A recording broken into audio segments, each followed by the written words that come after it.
Welcome back to another exciting chemistry lesson.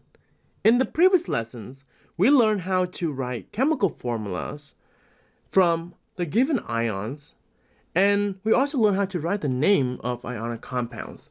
Well, in this lesson, we are going to learn how to write chemical formula from the names of ionic compounds. And of course, the steps are very similar to writing chemical formula from ions.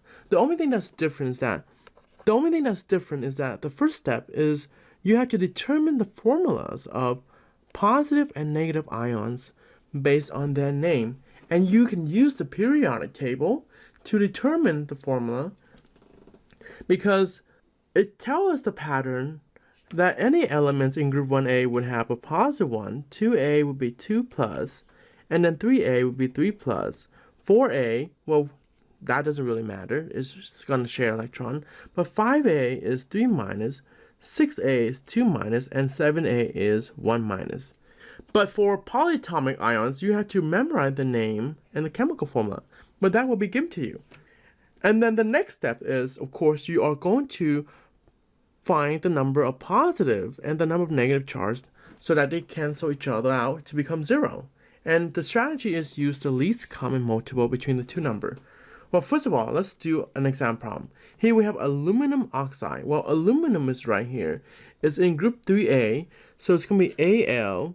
So this is 3A, right? This is Al 3 plus. Oxide is in group 6A, so we have 6A, that would be O 2 minus. Now, what is the common multiple between 3 and 2? Well, 2 and 3 has a common multiple of 6. In this case, 3 times 2, well, 3 times 2 give us 6. Because 3 times 2 give us 6, we have 2 of aluminum, so we have Al2. For oxygen, well, 2 times what number? So 2 times what will give us 6? And that turned out to be 3.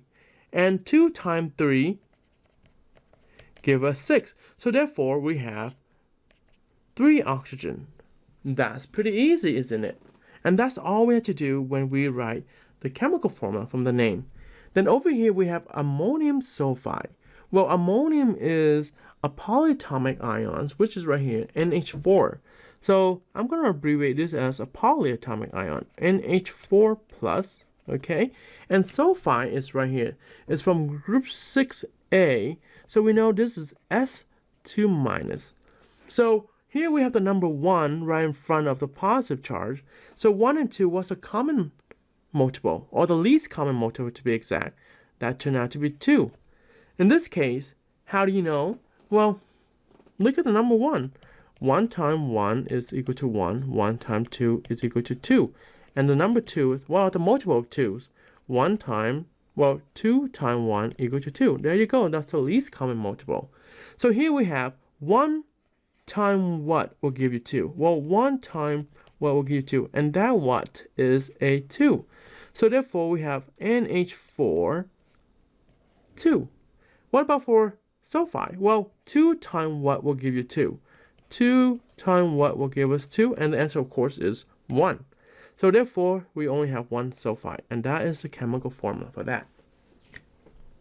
Now, we have copper, Roman numeral 2, oxide. Well, copper is in group B. It has more than 1 charges, but we know copper is Cu. And how do we know it's the charge of 2 plus? That Roman numeral right there. Oxide, we know is from 6A, so that tells you oxide is 2 minus. So we have Cu 2 plus and 2 minus. Look at that. 2 plus and 2 minus, that cancels out equal to 0. So we have CuO, 1 of each. We don't have to do anything else because it cancels out equal to 0 already. Here we have calcium carbonate. Well, calcium is in group 2A, so we have Ca2 plus.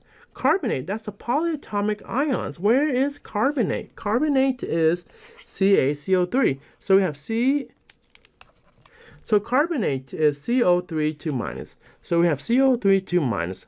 Oh, look at that. 2 plus and 2 minus. That cancel out as well. So our answer is just 1 Ca and 1 CO3. And that is our answer.